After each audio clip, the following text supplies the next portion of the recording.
দিয়ে কয়, স্বামী আমার একটু রেস্টে পড়ে যাও, ভিক্ষুকের বিদায় দাও, লোকটা অসহায়। স্বামীর মাথা গরম, জীবনে কেউরে ভিক্ষা দেই না, সময় নাই, যখন তখন মনে চায় দরজায় দাঁড়াইছে, কত বড় বেয়াদব, গালাগালি শুরু করছে। স্ত্রী কয়, স্বামী তুমি যে বাড়ি লেখা দিবা তা না, হালকা পাতলা কিছু দিয়ে দিলেই তো হয়ে যায়, গালি দাও কেন? আমার আব্বা জানের দেখি নাই যে জীবনে কারোরে গালি দিছে এবং কটু কথা বলছে, এবং জীবনে আমার বাবাই কোনো ভিক্ষুকের খালি ফিরায় নাই। আমি তার সন্তান, আমার কষ্ট লাগে ভিক্ষুকের খালি ফিরাইয়া দিতে। স্বামী বেচারা দুর্ব্যবহার করে, কয়, এই বিবি, মন চাইলে তুই যাইয়া দিয়া দে, আমার সামনে আর এই বিষয়ে কথা বলবি না। স্ত্রী বলে, আমি তো পর্দাওয়ালা ঘরের নারী, আমি তো বেগানার সামনে যেতে পারি না, জাহান্নামের ভয়। ও স্বামী তুমি যাও। স্বামী বেচারা এতটা রাগ হয়ে গেল, রাগ হইয়া দরজা খুইলা ভিক্ষুকের এমন ধমক আর গালি, এত বড় বেয়াদব, লজ্জা শরম নাই রে বেহায়া, যখন তখন দরজায় দাঁড়াইছো, চোখের আড়াল হয়ে যাবি, এক সেকেন্ডে যেন আর দেখি না। মাওলার বড় মুসিবত চাপায় দিলে আমার আল্লাহ। কারণ অন্যায় করতে করতে সীমা লঙ্ঘন যখন করবে, গজব আসমান থেকে জমিনে নেমে আসবে মরার আগেই। আল্লাহর বান্দা যখন বকা দিয়া ভিক্ষুকের তাড়ায় দিল, তারাইয়া দরজাটারে জোরে বাড়ি মেইরা আটকায় দিছে। ভিক্ষুকটা রাস্তা দিয়া যায় আর চোখের পানি ছেড়ে কান্না করে, আর আসমানের দিকে তাকায়, কয়, আসমানের মালিক, তুমি আমারে এমন গরিব বানাইছো যে মানুষের দ্বারে না গেলে আমার বাচ্চাদের মুখে খানা যায় না। সারাদিন ভিক্ষা করে ঘরের মধ্যে কিছু খানার আয়োজন করি, কিন্তু আল্লাহ, এই দুনিয়া মগো গরিবের কেউ নাই, তুমি এমন গরিব বানাইছো,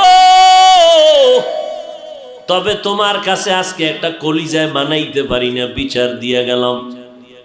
ওই লোকটা টাকাওয়ালা, আমারে ভিক্ষা দিবে না বললেই তো হইতো, আমারে এতগুলো গালি কেন দিল, আমি সহ্য করতে পারি না, মইরা যাইতে মনে চায়।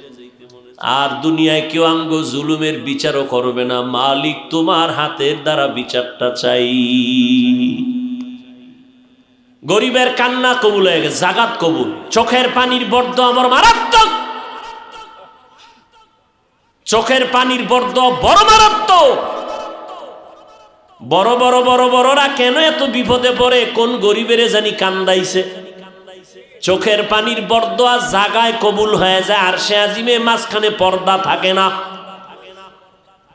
এবং কবুল হওয়া মাত্র গজব শুরু হয়ে যায়।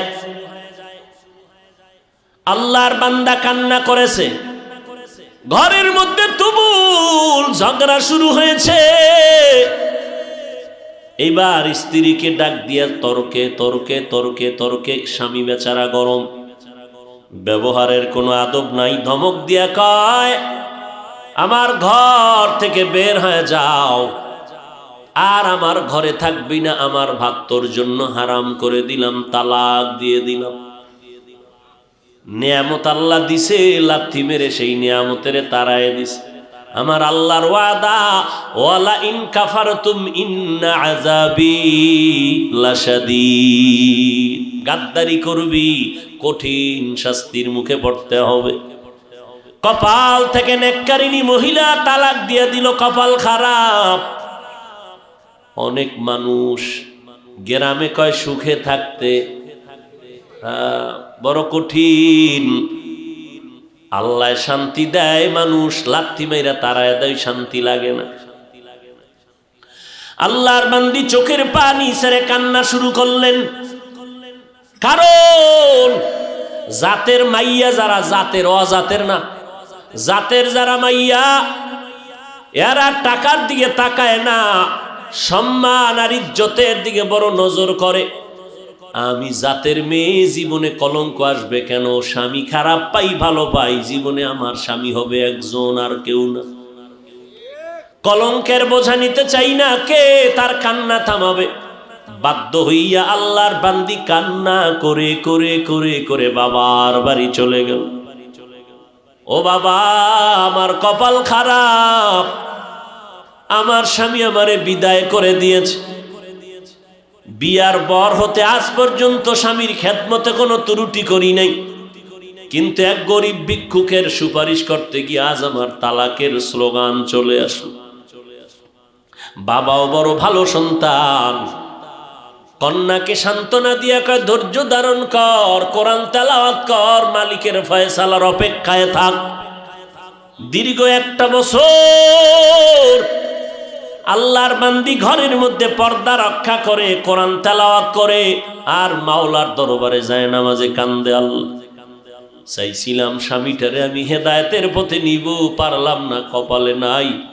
আল্লাহ, তুমি এমন একজন স্বামী যদি আমারে কপালে রাখো, যেই স্বামী দিনদার হবে, একটা দিনদার স্বামী মিলায় দাও। দীর্ঘ 1 বছর পরে বিয়া হয়ে গেল, একজন দিনদার স্বামী পাইল। যদিও টাকা নাই, বাড়ি নাই, গরিব, কিন্তু আমার মাওলার বড় আশে। স্ত্রীর ওজুর পানিটা আগাইয়া দেয় আল্লাহ, স্ত্রীর গোসলের পানি আগায় দেয়, বাথরুমটা নিজে ধুইয়া দেয়, খানার প্লেটে গিয়া খেদমত করে, রান্নাঘরে গিয়া খেদমত করে। আল্লাহ, আমার মায়ার নবীর কেমন আদর্শ। আম্মা জান আয়েশা বলে, পাক করতেছি, নবী আয়েশা খেদমত করে, তরকারি আগায় দেয়।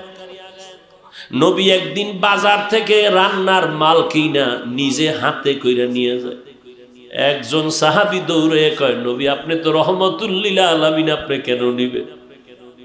ডাক দিয়ে কয়, সাহাবী, দায়িত্ব আমার, আমাকে পালন করার সুযোগ দাও, আমার দায়িত্ব পালন করতে হবে, আমি রহমতের নবী। এরে নবীর উম্মত, স্বামী এখন নামাজের আগে স্ত্রী কয় নামাজ পড়বা, রান্না বাড়ি বন্ধ। এক বেলার নামাজও জানো টাইমের থেকে উল্টা পাল্টা না হয়। নামাজ পড়বা, এরপরে রান্না হলে হলো, না হলে নাই। খাইয়া দাইয়া বড় শান্তিতে, মরিচ দিয়ে খাইয়াও বড় কলিজায় শান্তি। এবার আমার মাওলা কিছু আপন বান্দাদেরকেও মহাপরীক্ষায় ফালায়। এবার আল্লাহর পরীক্ষা শুরু হয়ে গেল। একদিনের ঘটনা, হঠাৎ দুপুর বেলা খানা খাইয়া স্বামী আর স্ত্রী রেস্টে যাবে, কথাবার্তা বলতেছে নির্জন ছোট ঘরের মধ্যে। আল্লাহর পরীক্ষা, দরজার সামনে আওয়াজ, একজন ভিক্ষুক ডাক দিছি, আমি ভিক্ষার জন্য আসছি, আমারে একটু ভিক্ষা দাও, আমি বড় ক্ষুধার্ত। আল্লাহর বান্দি চিন্তায় পড়ে গেল, সেই আগের পরীক্ষা না জানি শুরু হয়ে গেছে। আল্লাহর বান্দি এবার স্বামীকে বলবে দূরের কথা, স্বামী লাফ দিয়া উইঠা কয়, বিবি, এমন একটা টাইমে ভিক্ষুক আমার দরজায় দাঁড়াইছে, খানার টাইম, ভিক্ষা দিব পরের কথা, দেখো কিছু খানা দেওয়া যায়নি। ওই নিমক হারাম টাকাওয়ালারা গরিবের লাথি মারতে চিন্তাও করে না। অথচ মদিনার নবী বলেন, গরিবেরা ধনী লোকের 500 বছর আগে জান্নাতে চলে যাবে। আল্লাহর বান্দা বলে, বিবি দেখো। এবার স্বামী বেচারা দরজা খুলে দেখে ভিক্ষুক, বৃদ্ধ মানুষ, হাঁটতে বড় কষ্ট হয়। বলে, আসেন, খাইছেন নি? কয়, খাইনি।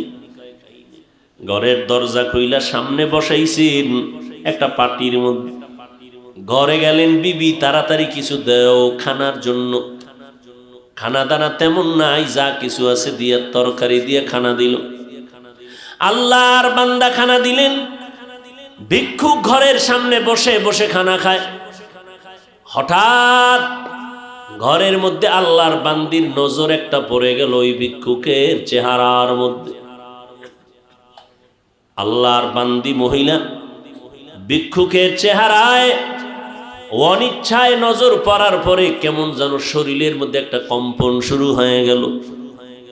মহিলা ঘরের মধ্যে গিয়া বালিশ চোখের সামনে নিয়ে কাপড় দিয়া চেপে কান্না করে। স্বামী ডাক দিয়ে কয়, বিবি তুমি কেন কান্না করো? বলে, আল্লাহর কুদরত দেখে কান্না করি। বলে, কি আল্লাহর কুদরত? বলে, ও স্বামী তুমি জানো না, যেই ভিক্ষুকটারে তুমি খানা দিয়েছো, ওই ভিক্ষুকটার চেহারায় আমার নজর পড়েছে। আমার মনে সন্দেহ জাগতেছে, যেই লোকটা সামনের দরজায় বসা ভিক্ষার থালা নিয়ে আসছে, আমার কেনই যেন মনে হয় আমার আগের স্বামীর চেহারার মতো দেখা যায়।